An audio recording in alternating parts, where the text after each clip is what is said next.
Hey guys, I'm from Team Soulforge here, and this is my Gaia Premium profile. As for standard, this is an alternate to Anger Blader, so it's a completely different playstyle. You'll see from the beginning, so let's just get into it, shall we? We're starting with 4 Child Dragon, Little Tyranno, an oldie but a goodie, and one of the main ways we are actually going to be kind of getting the power out. This is actually a retire-based build for Neveros, otherwise known as two-wave. Two-wave Neveros, as I like to call it. He gets 2 units from your top 4 when he's retired from an engorged Vanguard. So it's really it's something that's kind of actually DB1 restricted as well. It's really one of the cards that really helps with getting as much as you can for your second wave of attacks after your 2 Neburo swings. And on to the grade 3s. The namesake of the deck, Gaia. Excuse me.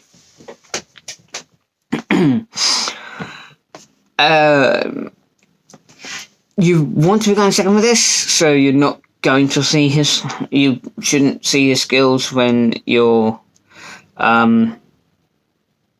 If your opponent's on grade 3. If you do go first, then it's pretty decent because it's got to retire. It's got to retire, and anything with a gauge gets a 5k buff. So it's still a decent card to kind of go in have as your main ride. Sorry. And as a backup ride, you have Opti. I seem to kind of go. This is kind of my de facto backup grade 3. Really solid card, gets gauges and kind of helps with it gives gauges to units that need them, and it helps kind of it's another thing that you can just easily just place down and give yourself what you need.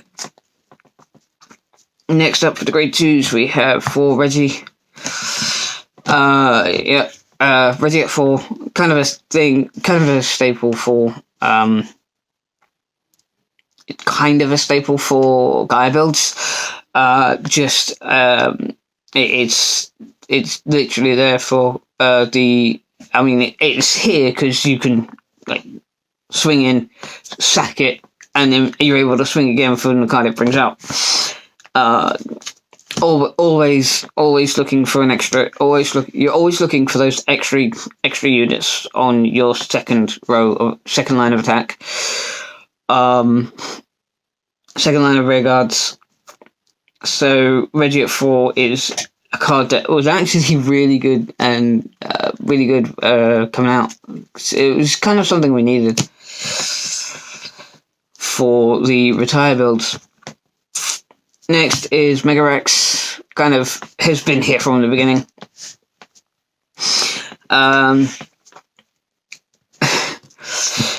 It's something that's I've always seen this as a card that is always a 3 or 4. This is 4 in this build.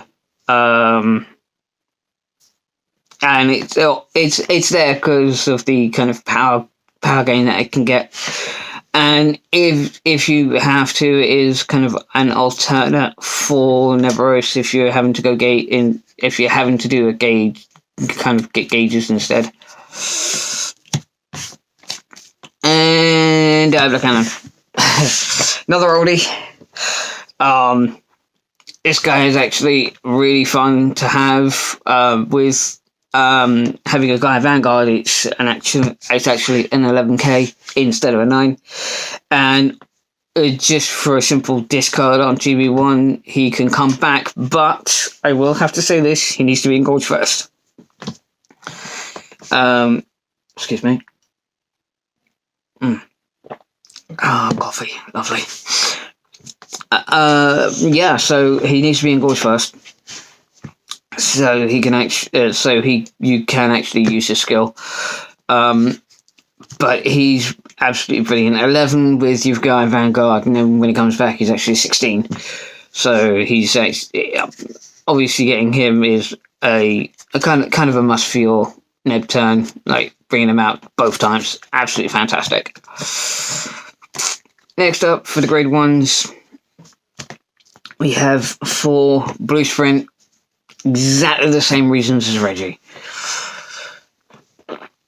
Kind of pretty much stable in Gaia and great for just attacking on the first wave, gauging, and bringing something out for your second wave of attacks. After the restand, it's absolutely fantastic. Another definite good card to actually have with this retire build now. Next is Lacerate at 3. A really good really good thing to kind of like get something into your hand. And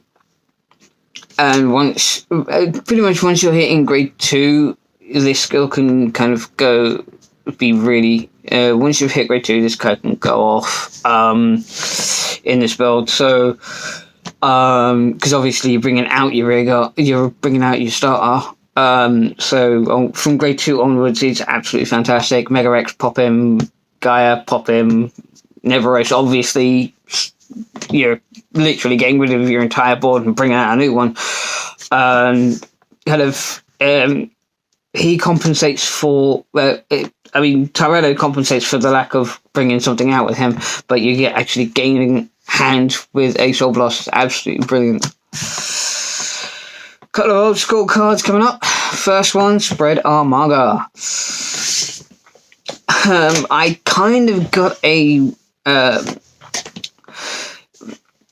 if you're playing in standard, you'll recognize the kind of skill, but it's a different activation, but it's exactly the same cost and skill as Delafaparo.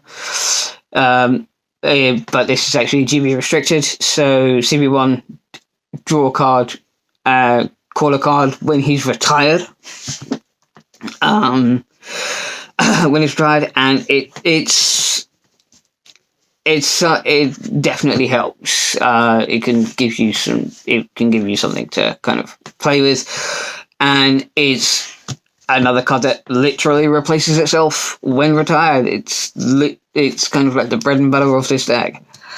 One of the fun key cards that we have, and Raven Terror is another key card.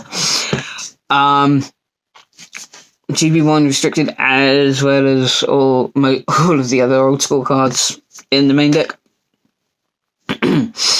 And this guy is actually brilliant because you've got a lot of CB. You've got quite a few cards that give a CB when for their skills. This guy, you Soul Blast when he's retired with a Vanguard with a Gorge. He can bring himself back, and if your face-up damage is 1 or less, you can counter charge. So he's actually it's a really good card to kind of keep your damage up while still using skills. And finally, in the main, we have our triggers, which is 4 Stride Crit, 4 Crit Sentinels, 4 Fronts, and 4 Heals. Why no draws? To be honest, you're going to need as many cards in your deck as possible to call out to get your calls and cards from hand and stuff like that. You need to kind of keep your deck as high as possible. And also the reason we're running fronts is, well, we're attacking with our rear guards before and after our Vanguard swings.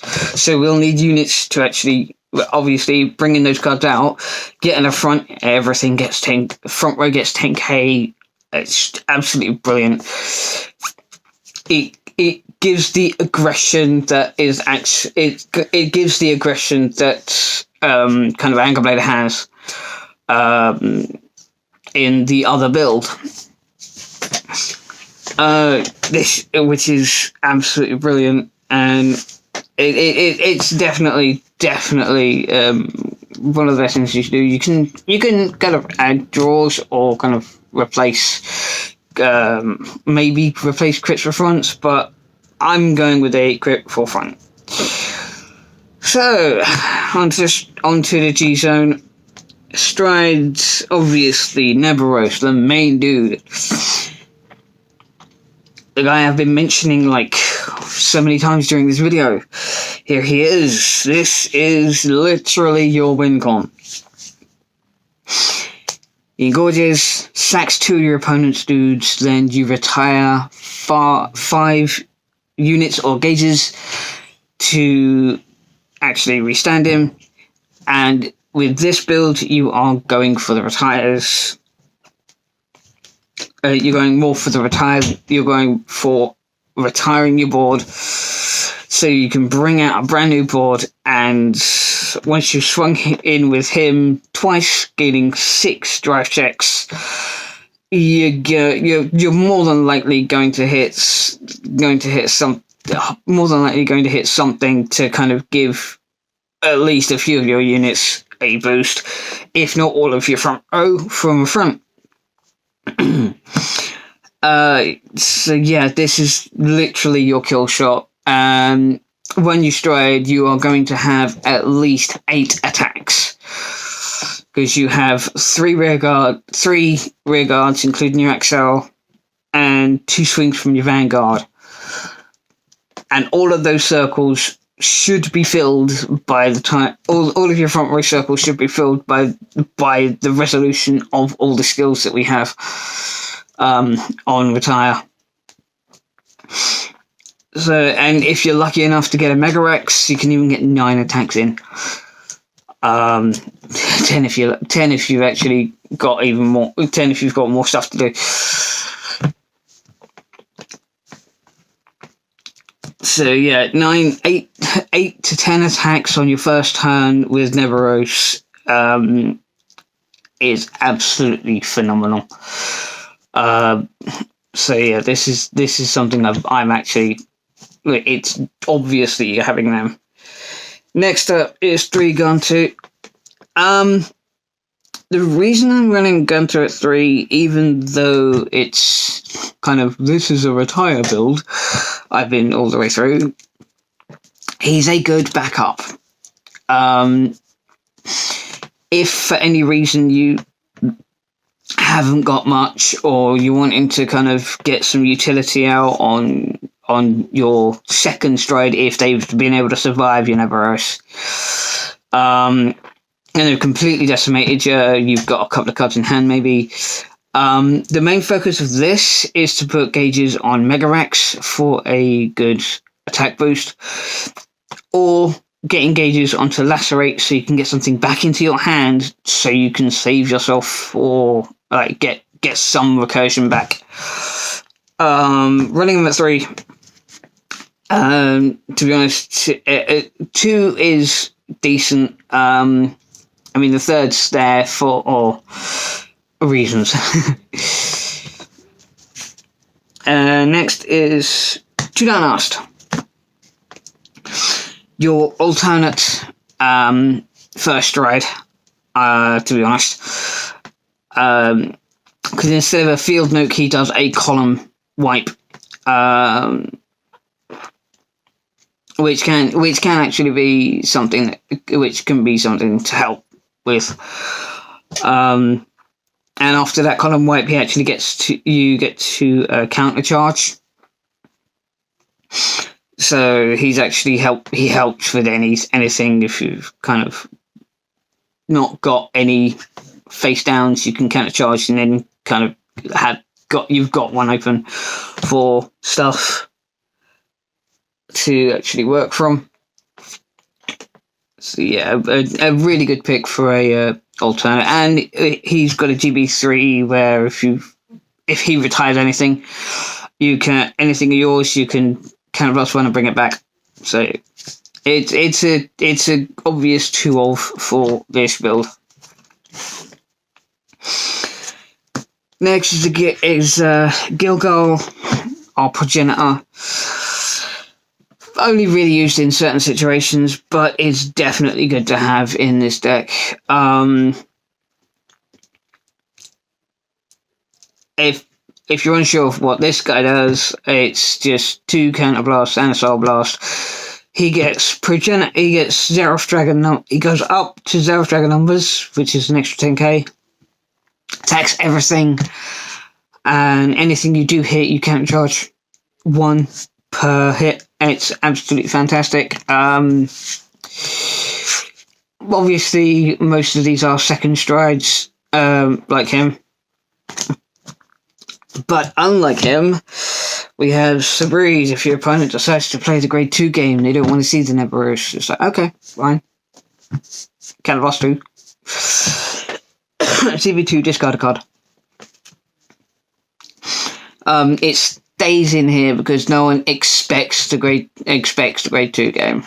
But it's still around. Yeah. From what I've been told, this needs to stay in, and it stays in. It's definitely here to stay, as it were. Next, on to G Guardians, 2 Ganga.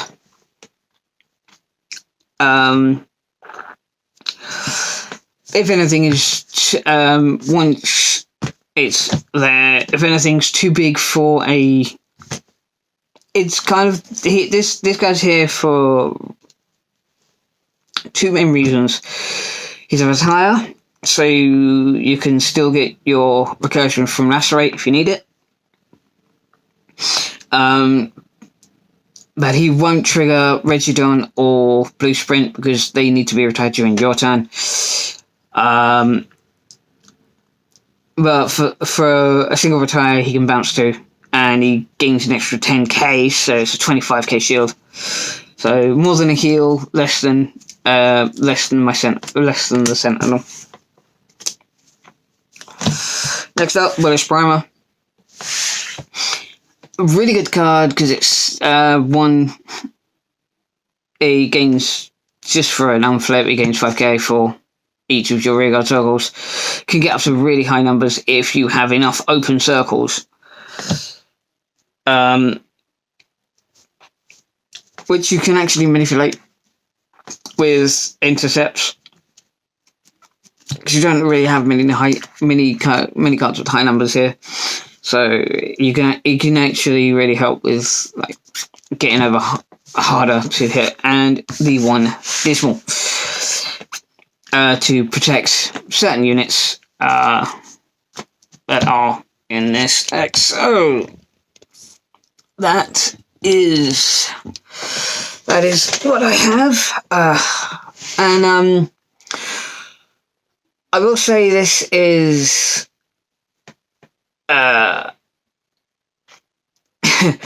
it's a really good deck to play. I really enjoy playing this. Going forward, I will be working on numbers of these. There are a few cards you can drop down to. A few cards that I've got at 4, you can drop down to 3, and go up and down on certain numbers. There are a couple of cards that might be okay in this, but we'll just have to see if they are. So, I will say, if you want to get into Tachikaze, but you don't really want, if you want to kind of play a more old school style with even new cards, this is the deck for you guys. I will definitely be kind of working on this in the future, as more support comes out, obviously. And the next support is actually being revealed later this week. If you really want me to give an opinion on that, I'll actually do that. I might actually do it regardless. But yeah, thanks for watching this one. And I'll see you in the next one, guys. Bye.